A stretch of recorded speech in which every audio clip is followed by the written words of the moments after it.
My brother-in-law attacked me, left me with a bloody face and a dislocated shoulder. My sister just said, "You should have signed the mortgage."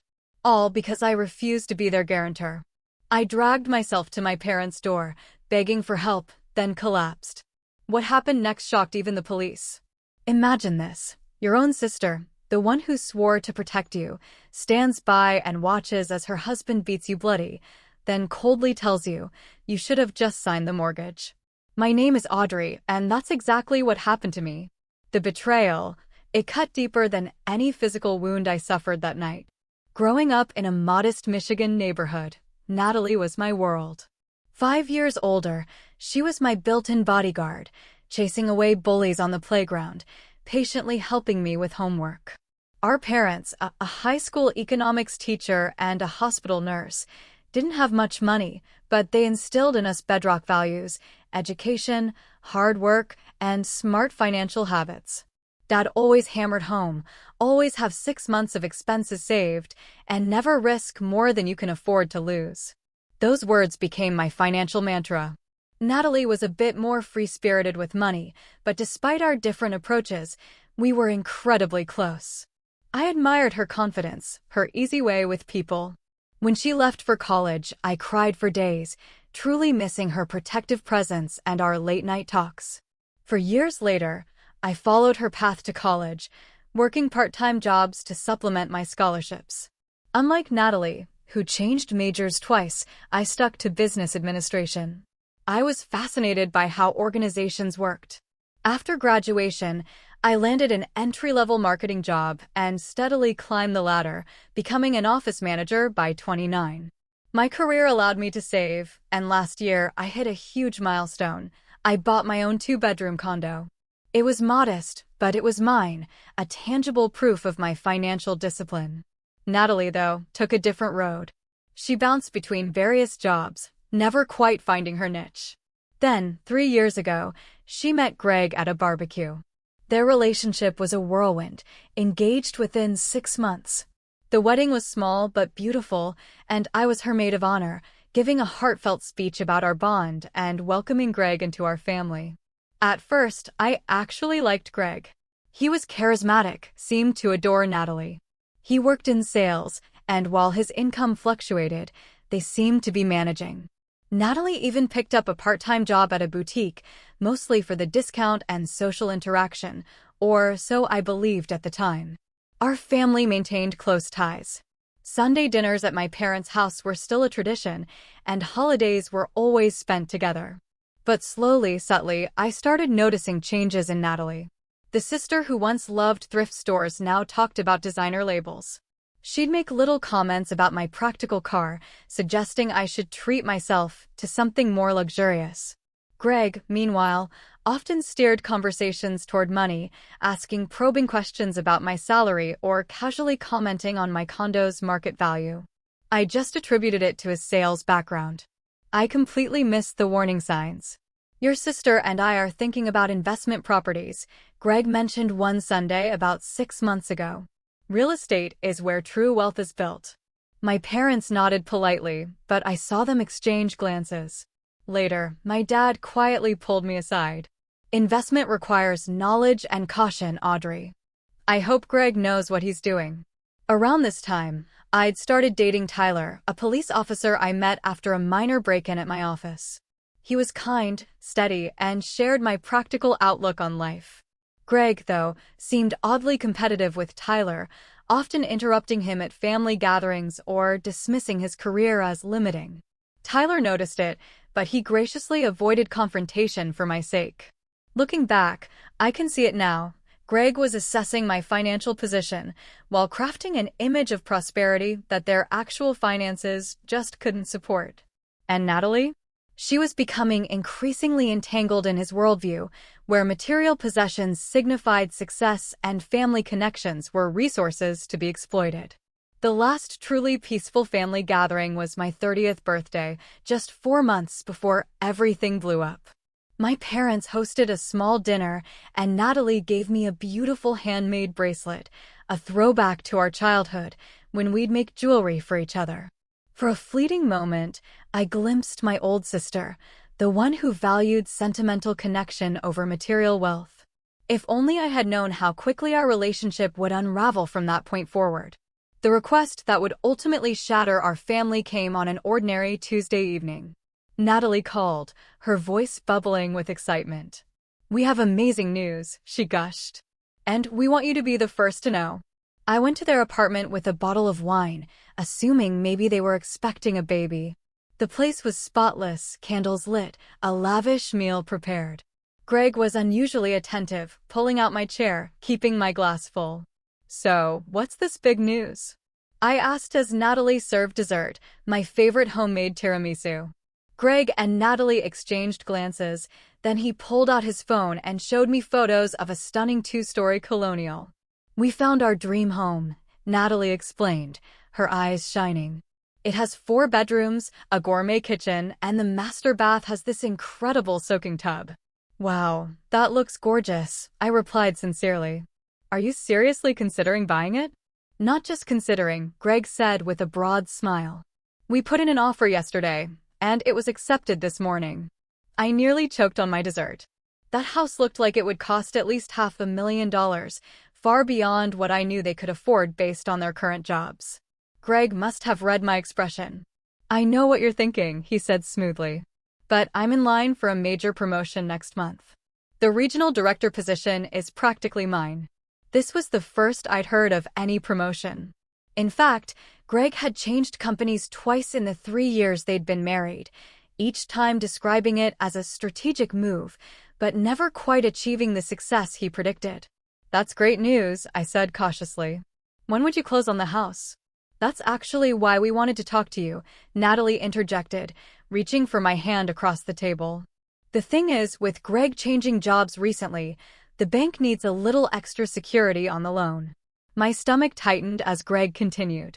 "Your credit score is excellent, and you have that stable job history the banks love. We just need you to co-sign as a guarantor on the mortgage. It's just a formality, really. You wouldn't need to contribute anything financially." The casual way they presented this enormous request stunned me. Being a guarantor would make me legally responsible for their mortgage if they defaulted. Given Greg's job instability and their apparent comfort with stretching beyond their means, this was far from a mere formality. "This is a big decision," I said carefully. "Can I have some time to think about it? Maybe review the details of what would be involved." A flash of annoyance crossed Greg's face before he masked it with a smile. "Of course, but we need to let the bank know by next week to keep our interest rate lock." On the drive home, my mind raced. My father's financial cautions echoed in my head. I spent the next day researching what being a mortgage guarantor actually meant. The more I learned, the more alarmed I became. If Natalie and Greg missed payments, my own credit would be damaged. If they defaulted entirely, I would be responsible for their debt, potentially losing my own home and savings. I immediately scheduled an appointment with my financial advisor, Linda, who did not mince words. "Audrey, this would be an enormous risk," she warned. "From what you've told me about their financial situation and job history, I would strongly advise against it." 3 days after the dinner, I invited Natalie for coffee, hoping to have a reasonable conversation without Greg present. We met at our favorite cafe, and I tried to approach the topic gently. "I've been researching what being a guarantor means," I began. "It's actually a much bigger commitment than Greg made it sound like." Natalie stirred her latte slowly. "I know it sounds scary, but we would never put you in a bad position, Audrey. Greg is absolutely getting that promotion. But what if something unexpected happens?" I pressed. "What if the promotion doesn't come through, or one of you has a health issue? I just need to understand the contingency plan." "There you go again," she sighed, "always planning for the worst. Can't you just trust us?" "Trust me, this house means everything to us. We want to start our family there." "I do trust you," I assured her. "But this is business, and mixing family with major financial commitments can get complicated. Maybe there are other options, like waiting a few months until Greg has actually secured the promotion." Disappointment clouded her face, but she nodded. "I understand your concerns. Let me talk to Greg about alternatives." I thought the conversation had gone well, but that evening my phone buzzed with a text from Greg. "Natalie told me about your concerns. Thought you'd support your sister's happiness." Guess blood isn't as thick as water after all. The passive-aggressive message was just the beginning. When we gathered at our parents' house that Sunday, Greg was noticeably cold, offering only curt responses when I spoke. Natalie seemed caught in the middle, trying to maintain normal conversation while exchanging anxious glances with her husband. During dinner, I attempted to explain my position logically to both of them, suggesting alternatives like a smaller starter home or waiting until their financial situation was more stable. "We've done the math," Greg said sharply. "We can afford this house. We just need your signature to satisfy the bank's red tape." "If you've done the math, then surely you can show me the budget breakdown?" I suggested. "That would help me feel more comfortable with the arrangement." "So now we need to prove ourselves to you?" Greg's voice rose slightly. "Your sister isn't enough of a guarantee for you?" My parents exchanged concerned glances. Dad cleared his throat. "Financial decisions should never be rushed. Maybe all of you need more time to consider options." "There is no time," Greg snapped. "The housing market is competitive, and this opportunity won't wait." As the evening ended, Natalie hugged me stiffly. "I thought I could count on you," she whispered, and the hurt in her voice pierced me deeply. My mother walked me to my car later. "Be careful, Audrey," she advised. "Your father and I have noticed Greg can be intense about getting his way. Whatever you decide, make sure it's what you truly believe is right." That night, I called Tyler and explained the situation. His concern was immediate. "Audrey, this raises some red flags," he said. "Financial entanglement is often the first step in controlling relationships. Just be careful, okay? And remember, saying no to something that makes you uncomfortable is not the same as saying no to your sister." His words strengthened my resolve. I needed to protect myself while trying to preserve my relationship with Natalie. Little did I know how impossible that balance would become. 2 weeks passed with an uncomfortable silence between Natalie and me. I tried reaching out several times, suggesting lunch or our usual weekend shopping trips, but received only brief, non-committal responses. Then on a Tuesday morning, my cell phone rang while I was preparing for a staff meeting. "Audrey, it's me." Natalie's voice sounded strained. "The bank needs an answer by Friday. Greg and I have been patient, but we need to know if you're going to help us or not." "I've given this a lot of thought," I began carefully, "and I just don't think I can take on that level of financial risk right now." "Risk? What risk?" Her tone sharpened. "This is not about risk, Audrey. This is about family loyalty. Remember when I loaned you $300 for your car repair in college? I didn't ask questions or worry about risk." The comparison between a small, short-term loan and a 30-year mortgage guarantee was so absurd that I was momentarily speechless. Before I could formulate a response, Natalie continued. "Mom and Dad are disappointed, too. They raised us to support each other." This surprised me.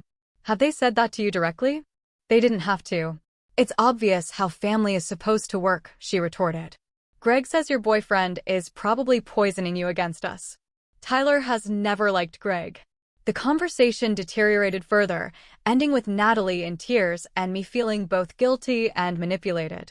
I called my parents immediately after, and as I suspected, they had never expressed disappointment in my decision. In fact, they had told Natalie and Greg to respect my choice. The next escalation came without warning. 2 days later, while I was conducting interviews for a new administrative assistant position, the receptionist called to say I had visitors. Stepping into the lobby, I found Natalie and Greg waiting, both dressed formally as though coming from a business meeting. "We need to talk to you," Greg stated firmly. "It cannot wait." Acutely aware of my professional environment, I led them to a small conference room. "I'm in the middle of interviews today." "What's so urgent?" Greg placed a folder on the table. "We brought the mortgage paperwork. All we need is your signature, and we can stop bothering you about this." I told Natalie my decision, I said, trying to keep my voice level. "I'm sorry, but it has not changed." Greg's face hardened. "Do you have any idea what this house means to us, to your sister? This is our future, our family we're talking about." "I understand that, but there are other houses, other options that wouldn't require a guarantor," I countered. "We don't want other options." His voice rose enough that I glanced anxiously at the door, hoping my colleagues couldn't hear. "This is the house we want, the neighborhood we need to be in for our future kids." Are you really going to deny your future nieces and nephews a safe place to grow up? The emotional manipulation was blatant now. Natalie sat silently, letting Greg lead the attack. When she finally spoke, her words shocked me. If you can't do this one thing for me, Audrey, then maybe we need to reevaluate our relationship. Sisters are supposed to be there for each other no matter what. I felt physically ill. Natalie, this is not about not wanting to help you. This is about making a sound financial decision that protects all of us. Protects you, you mean? Greg sneered. Always looking out for yourself first, right? When they finally left, I was shaking. I called Tyler during my lunch break and described the ambush. This is getting out of hand, he said, concern evident in his voice. They are using emotional blackmail to pressure you into a legally binding financial commitment. Have you considered talking to a lawyer about this? A lawyer? I protested. They're family, not criminals. Audrey, financial coercion is a real thing, and Greg's behavior is raising serious concerns. Just be careful, okay? And maybe document these interactions going forward. That weekend, my parents invited everyone for dinner, hoping to diffuse tensions. The atmosphere was strained from the moment Natalie and Greg arrived. My mother tried valiantly to maintain normal conversation. During dessert, Natalie deliberately brought up the house. We might lose our dream home because some people don't understand family commitment, she announced, staring pointedly at me. My father frowned. Natalie, we agreed not to discuss this tonight. Why not? It's all that matters right now, she insisted. Audrey is being selfish, and everyone is tiptoeing around it. Financial decisions are personal, my mother interjected gently. Your sister has the right to make her own choices about legal commitments. So, you're taking her side, too? Natalie's voice cracked with emotion. There are no sides here, Dad said firmly. Just different perspectives on a business decision. Greg put his arm around Natalie. Come on, babe. It's clear where everyone stands. Your sister has her precious financial security, and we lose our future. But hey, at least she doesn't have to risk anything for family. The evening ended on that bitter note, with Natalie and Greg leaving abruptly. As they drove away, my mother squeezed my hand. Stay strong, sweetheart. This isn't really about the house. There's something else going on with them. Her intuition proved correct. The following week, I began receiving strange calls about credit checks I hadn't authorized. My bank contacted me about unusual activity on my accounts. Someone had been attempting to access my financial information, making me wonder if Greg was trying to gather leverage. My anxiety built to the point where I was having trouble sleeping. Tyler noticed the toll it was taking and suggested I take additional security measures, including changing all my passwords and setting up fraud alerts. This isn't normal family disagreement anymore, he warned. Greg is showing signs of financial desperation, which can be dangerous. Seeking clarity, I scheduled another appointment with my financial advisor. Linda had access to industry databases and, with my permission, conducted a deeper investigation. Audrey, there are some serious red flags here, she said gravely during our meeting. Greg has significant undisclosed debt. There are multiple maxed-out credit cards, a personal loan and collections, and a previous mortgage default from before his marriage to your sister. If you were to become their guarantor, you would be taking on far more risk than you realize. This information stunned me. Did Natalie know about Greg's financial history? Was this why they were so desperate for my guarantee? Either my sister was being deceived by her husband, or she was complicit in hiding this information from me. Armed with this knowledge, I made the final decision to refuse the guarantor request. I spent an evening preparing an information packet for Natalie and Greg, including alternative financing options, listings for more affordable homes in nice neighborhoods, and resources for first-time homebuyer programs that might work for their situation. I truly believed that by offering solutions rather than just rejection, I could preserve my relationship with my sister while protecting myself financially.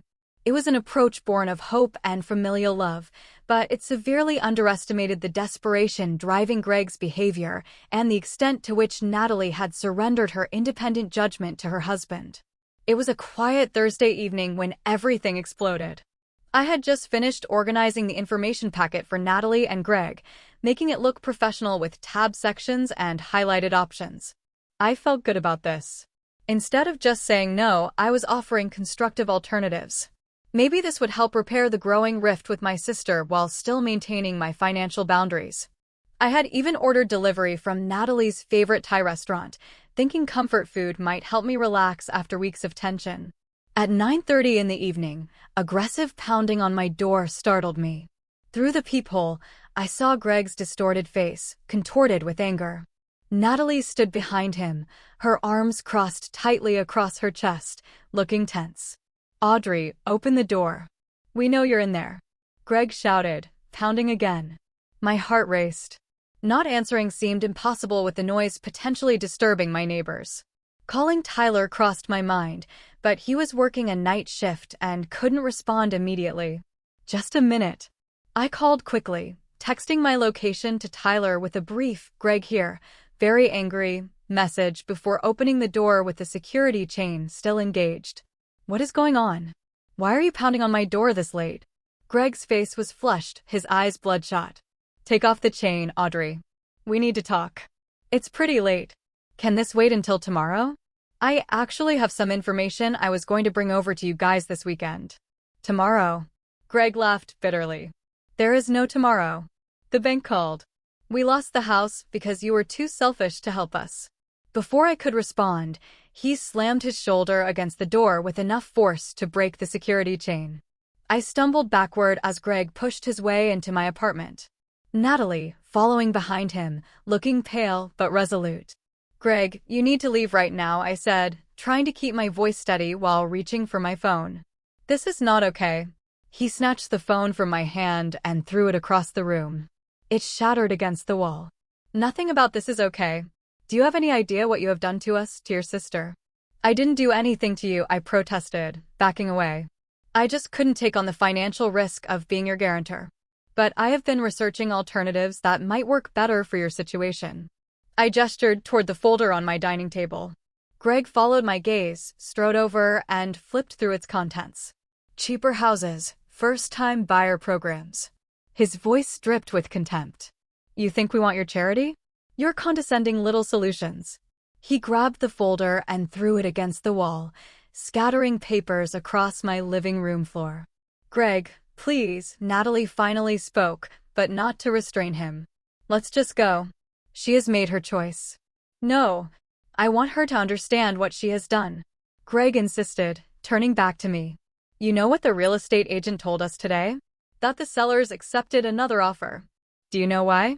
Because they got tired of waiting for our financing to come through. Financing that would have been secured weeks ago if you had just signed the papers."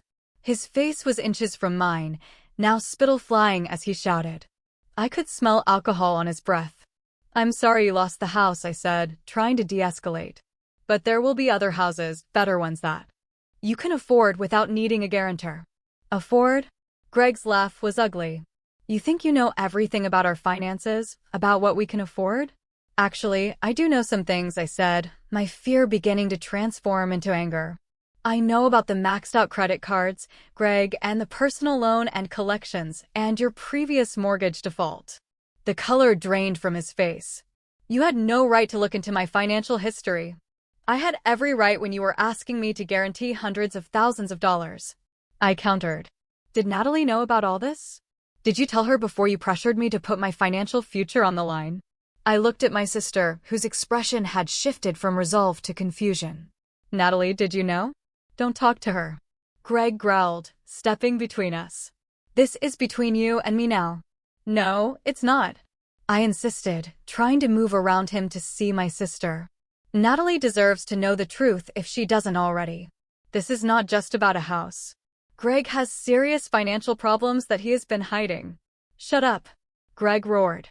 And before I could react, his hand shot out, shoving me hard against the wall. The back of my head hit with a sickening thud, momentarily disorienting me. "Greg," Natalie gasped, but made no move to intervene. I tried to push away from the wall, but Greg grabbed my shoulders and slammed me back again. Pain exploded through my right shoulder as something gave way with an audible pop. I screamed in agony, which seemed to only further enrage him. "You think you're so much better than us with your perfect credit score and your responsible job?" He snarled, his face inches from mine. Always judging, always thinking you know best. I raised my good arm instinctively to protect my face, but he caught my wrist and twisted it painfully. Stop it. You're hurting me. I cried out, looking desperately toward my sister. Natalie, please help me. What happened next was a blur of motion and pain. Greg's fist connected with my face, the impact sending a shockwave through my skull. I tasted blood as my lips split open. Another blow caught my cheekbone, and I felt something crunch. Warm liquid began flowing down my face as I collapsed to the floor, my dislocated shoulder sending waves of agony through my body. Through tear-blurred vision, I saw Natalie standing frozen, her hands covering her mouth, watching as her husband assaulted her sister. I reached toward her with my good arm. Natalie, please, I begged. She finally moved, taking a single step forward. Greg, that's enough. Let's go. Not to help me, not to stop him, just to leave. Greg stepped back, breathing heavily, looking down at me with contempt rather than remorse. You brought this on yourself, he spat. As they moved toward the door, I managed to choke out, Natalie. How can you let him do this? My sister paused in the doorway, her face a mask I couldn't recognize. The stranger wearing my sister's face looked at me coldly and said the words that would haunt me. You should have just signed the mortgage.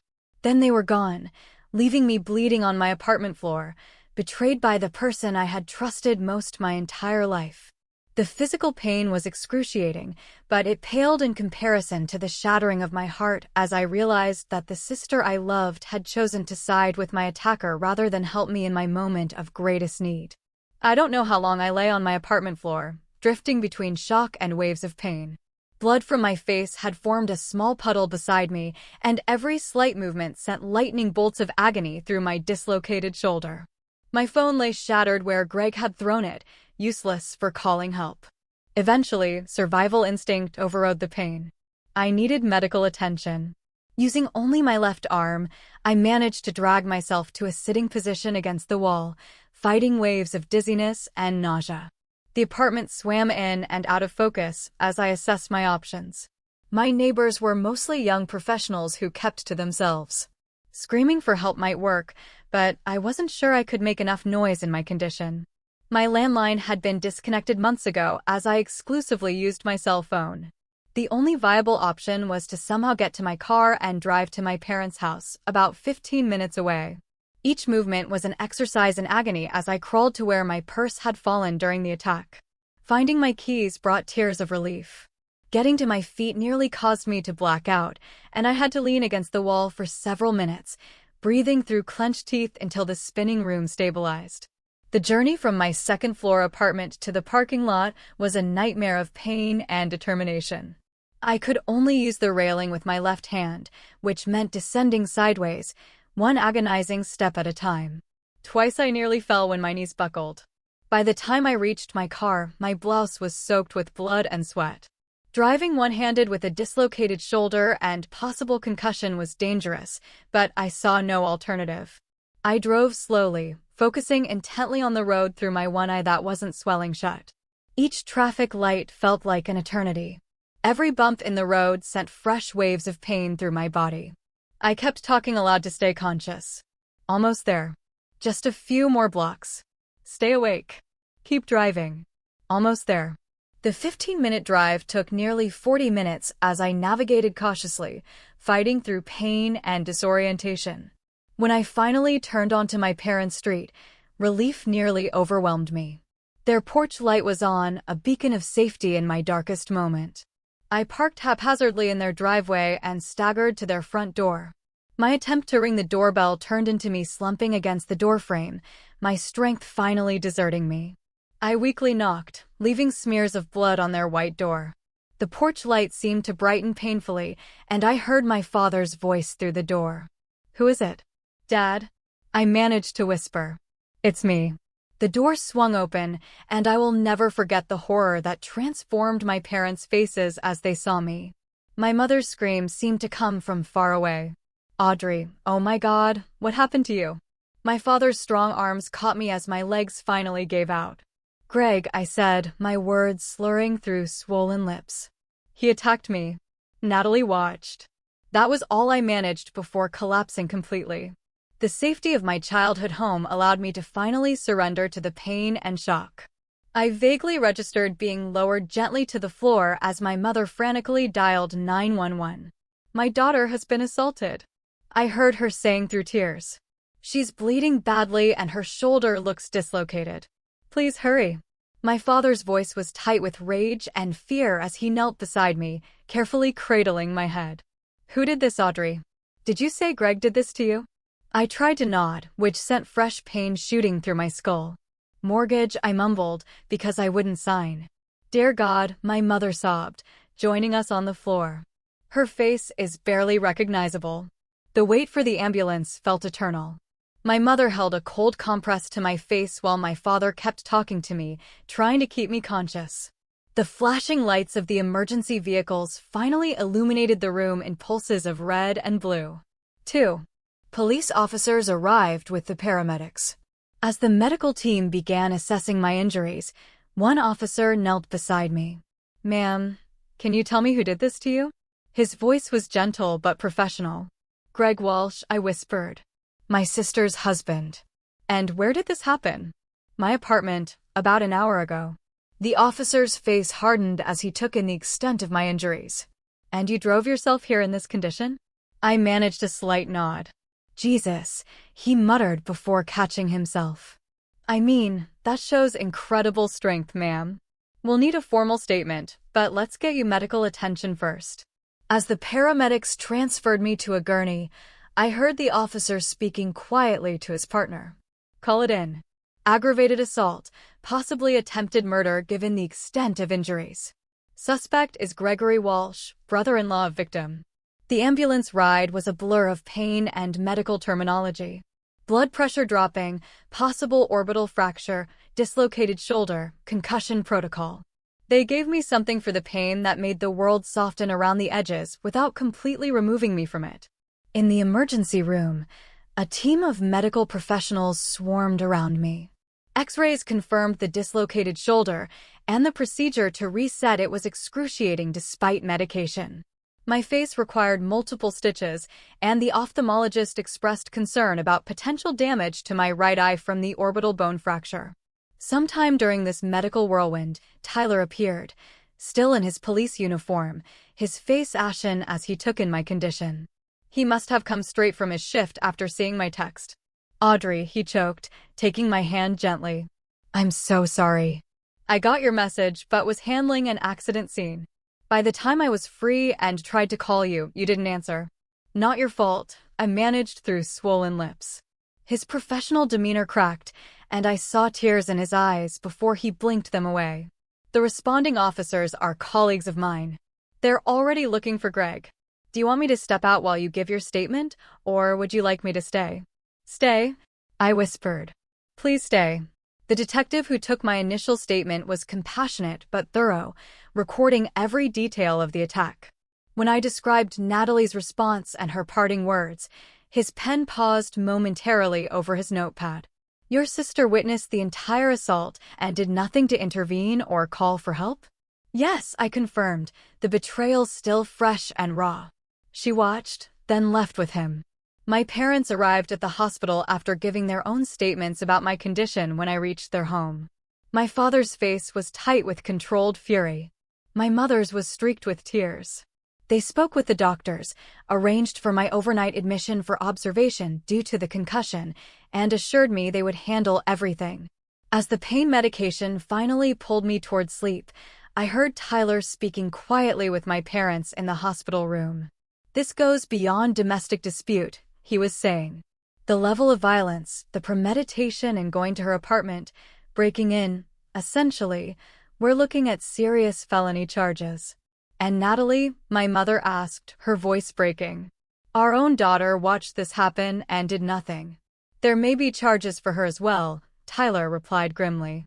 At minimum, failure to report a crime, possibly accessory after the fact. How did we not see this coming? My father's voice was hollow with guilt. How did we miss what kind of man he truly was? Abusers are often skilled at presenting different faces to different people, Tyler explained gently. And financial desperation can trigger violence in people with underlying control issues.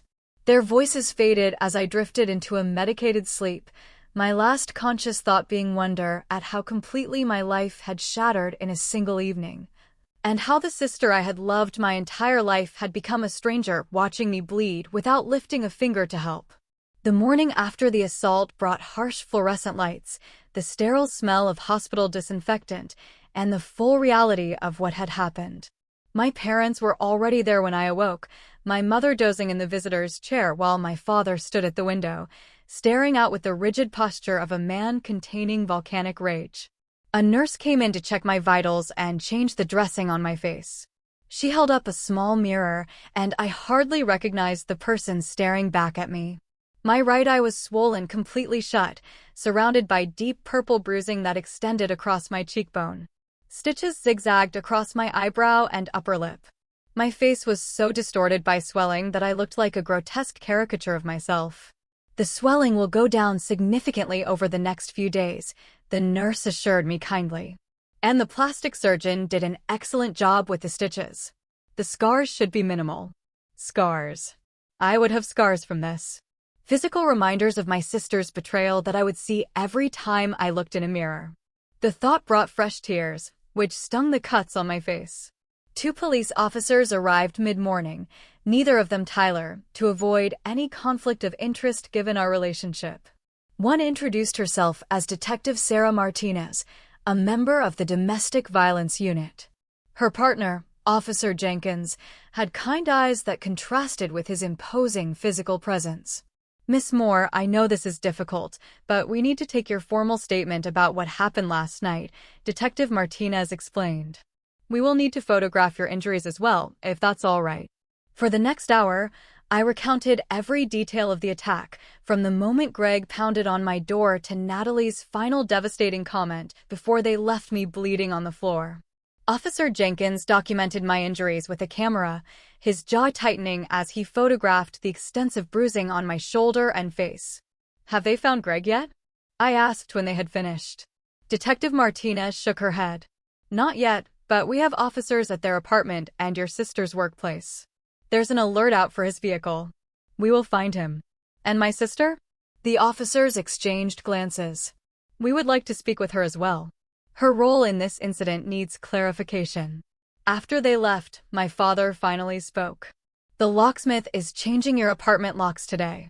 You will stay with us when you are released until we figure out something more permanent." "Dad, I can't impose on you and Mom like that." "This is not a discussion, Audrey," he said firmly. "That man knows where you live.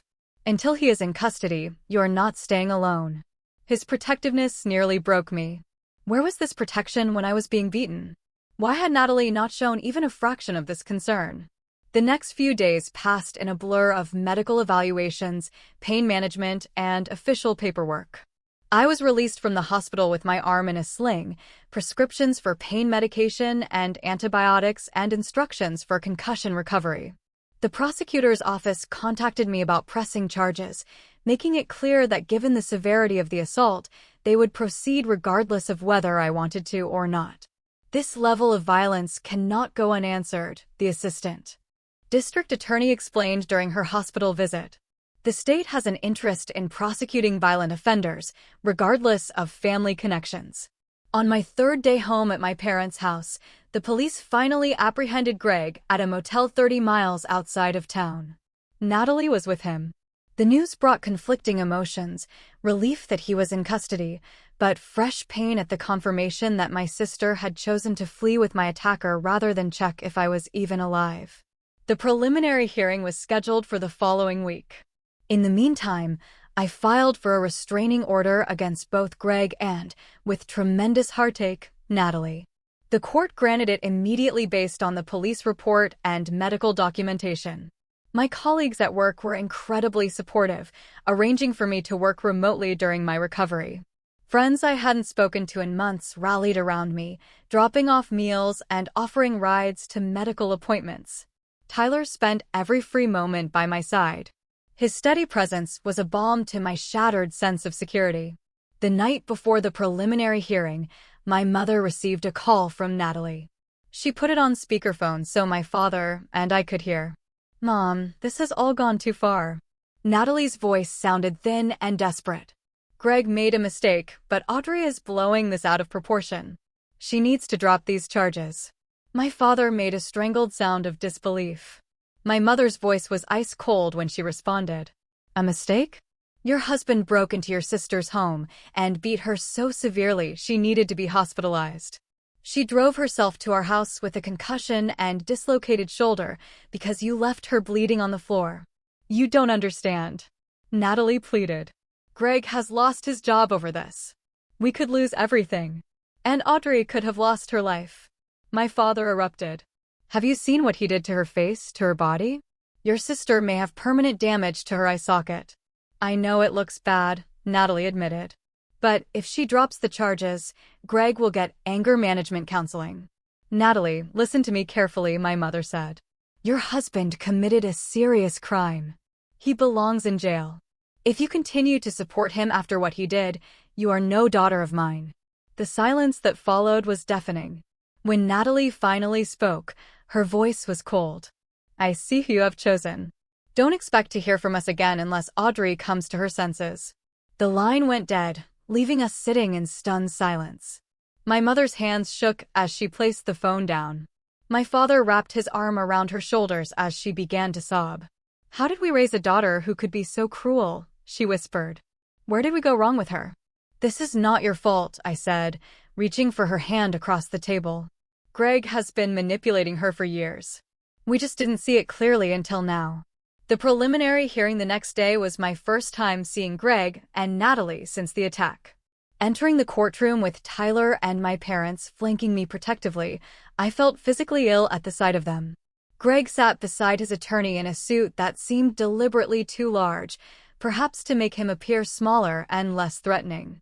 Natalie sat directly behind him, her face a mask of resentment. When the bailiff read the charges, the gravity of the situation seemed to finally register on Greg's face: aggravated assault, breaking and entering, criminal threatening, and attempted coercion.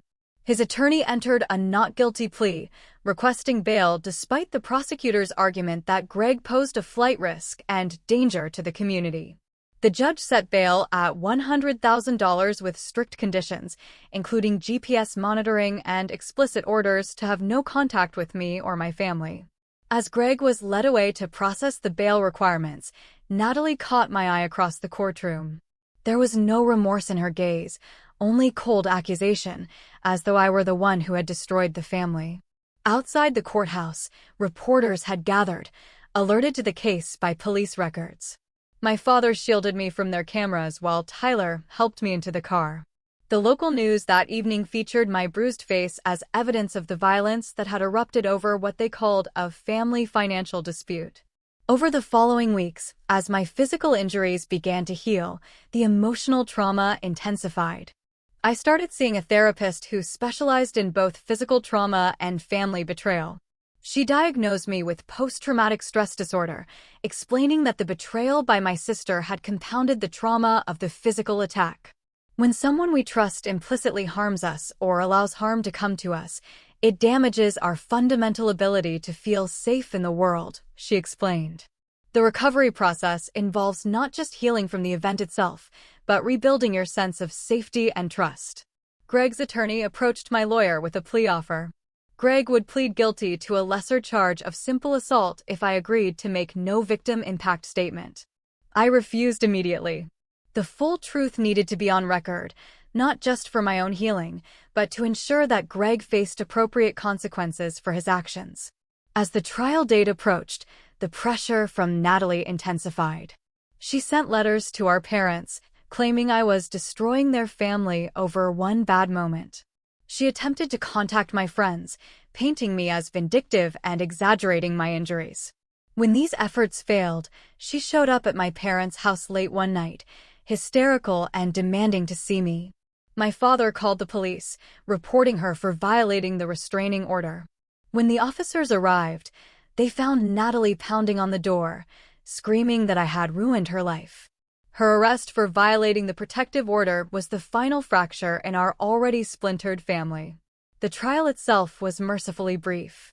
The evidence was overwhelming: my medical records, photographs of my injuries, my testimony, and most damning of all, security footage from my apartment building's hallway showing Greg breaking in and Natalie following him without coercion. The prosecutor also presented evidence of Greg's financial deception, including documentation of the hidden debt and previous mortgage default that had triggered his desperate attempt to secure my guarantee. When it was my turn to testify, I looked directly at Greg as I described the attack in detail.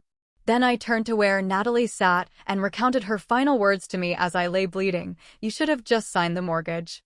The courtroom fell silent at this revelation of callousness. Greg's attorney attempted to paint the incident as a momentary loss of control by an otherwise upstanding citizen under financial stress.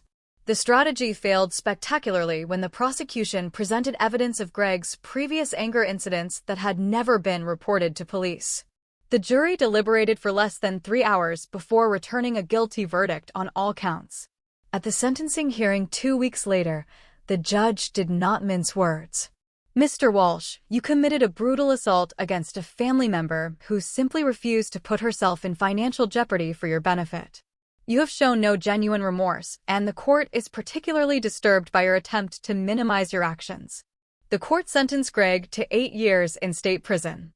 As Greg was led away in handcuffs, Natalie's anguished cry echoed through the courtroom. Not for me, her sister, who still carried the scars of her husband's violence, but for the man who had inflicted those scars. In that moment, I accepted what I had been fighting to deny. The sister I had loved was gone, replaced by someone I no longer knew or wanted in my life. Outside the courthouse, surrounded by my parents, Tyler, and friends who had supported me throughout the ordeal, I faced the reporters' cameras with my head held high, my scars visible, a testament to both violence endured and justice achieved. 6 months after the sentencing, physical therapy had restored most of the function in my shoulder, though certain movements still triggered twinges of pain. The plastic surgeon had done remarkable work minimizing the facial scarring, but a thin white line above my right eyebrow and another at the corner of my lip remained visible reminders of that night.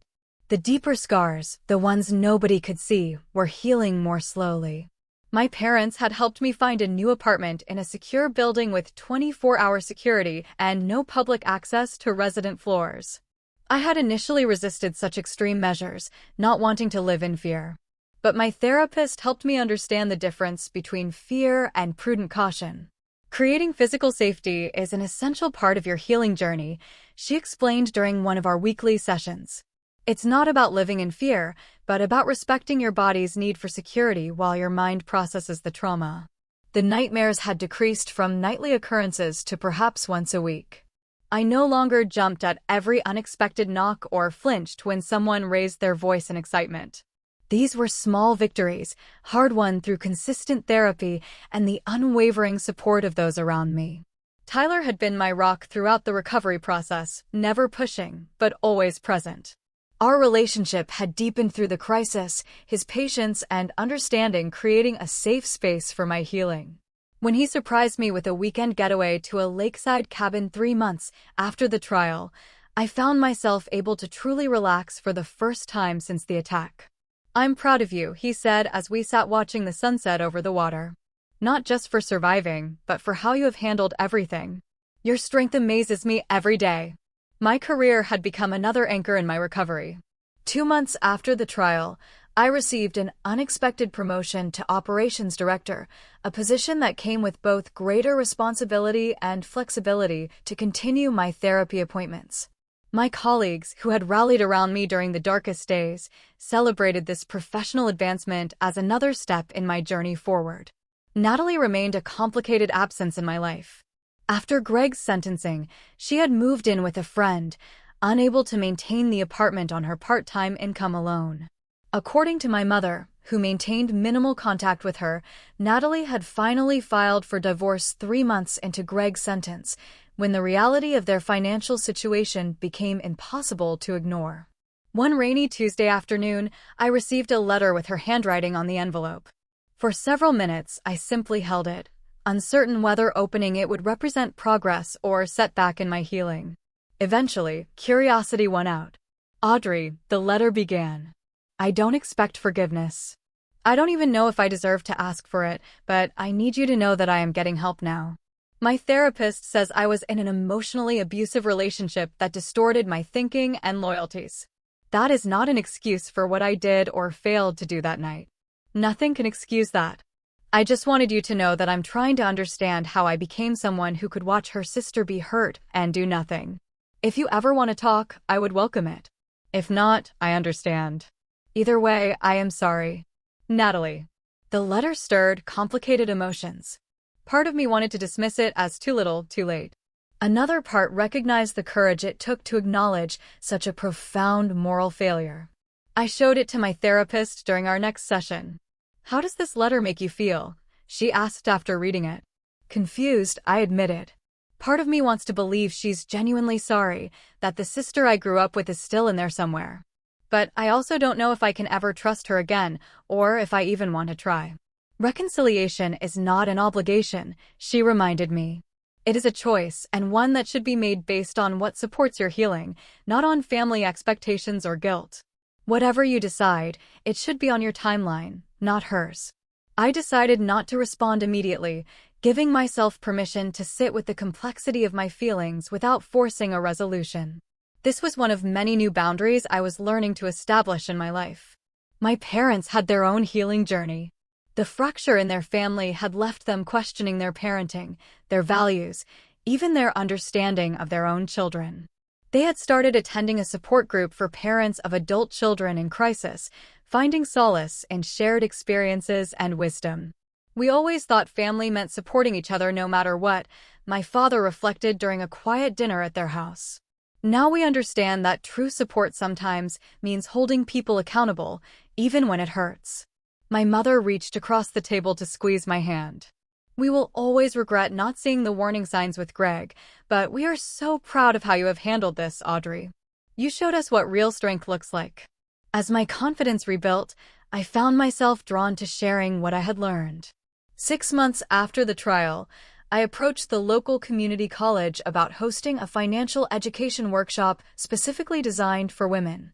The focus was on financial independence as a form of self-protection, covering everything from building emergency funds to understanding the legal implications of cosign loans and joint accounts. The first workshop drew 30 participants. By the third monthly session, we had to move to a larger venue to accommodate over 70 women. Some came from the local domestic violence shelter. Others were students or working professionals. The common thread was a desire for financial knowledge as a pathway to security and independence. Tyler attended the fourth workshop, sitting quietly in the back of the room. Afterward, as I gathered my materials, he approached with a small velvet box in his hand. I was going to plan some elaborate proposal, he said, his voice uncharacteristically nervous. But watching you tonight, seeing how you have transformed your pain into purpose, I couldn't wait another day to ask you to share your life with me. The ring was simple and elegant, a single diamond in a classic setting. It represented everything I had come to value: clarity, strength, and enduring beauty that emerges from pressure. My immediate instinct was to say yes, but I paused, honoring the promise I had made to myself about making deliberate rather than reactive decisions. Can I think about it? I asked gently. Not because I don't love you, but because I want to be sure I'm saying yes for the right reasons, not from fear or dependency. His smile was tender with understanding. Take all the time you need. The question will still be here when you are ready to answer. 2 weeks later, after deep reflection and a candid discussion with my therapist about healthy versus reactive relationship choices, I gave him my answer over dinner at my new apartment. The yes came not from fear or need, but from a place of strength and genuine choice. As spring turned to summer, I found myself volunteering at the same domestic violence shelter whose residents had attended my workshops. Once a week, I sat with women whose stories echoed aspects of my own, offering not just practical advice, but living proof that survival and rebuilding were possible. The hardest lesson I learned, I told a group during one session, was that family is not defined by blood or obligation. True family consists of people who protect rather than endanger you, who respect your boundaries rather than demand their violation. who value your well-being as much as their own desires. 1 year to the day after the attack, I stood before the bathroom mirror and really looked at my scars. The physical marks had faded significantly, though they would never disappear completely. I traced the thin white line above my eyebrow gently, no longer seeing it as a mark of victimhood, but as evidence of survival. That evening, Tyler and I hosted a small dinner party at my apartment, a deliberate reclaiming of space that had once been violated. My parents were there, along with close friends and colleagues who had supported my recovery. Conspicuously absent was Natalie, though I had finally responded to her letter the week before, suggesting we meet for coffee someday soon, a small opening toward whatever new relationship might be possible. As we raised glasses in a toast, I looked around at these people who had become my chosen family, who had demonstrated through actions rather than mere words what love and support truly meant. The journey had been brutal. The loss is profound. But standing there, surrounded by genuine connection, I recognized the precious wisdom that had emerged from trauma, to boundaries that protect, courage that rebuilds, and love that respects, I offered as a toast. And to all of you who showed me what true family means. Later, as guests departed and Tyler helped clean up, he asked if I was okay, noticing my momentary quiet reflection. "I'm more than okay," I realized aloud. For the first time since it happened, I feel genuinely at peace. Not because everything is perfect or because all wounds are healed, but because I know now that I can trust myself to protect what matters, to choose wisely, and to rebuild no matter what falls apart.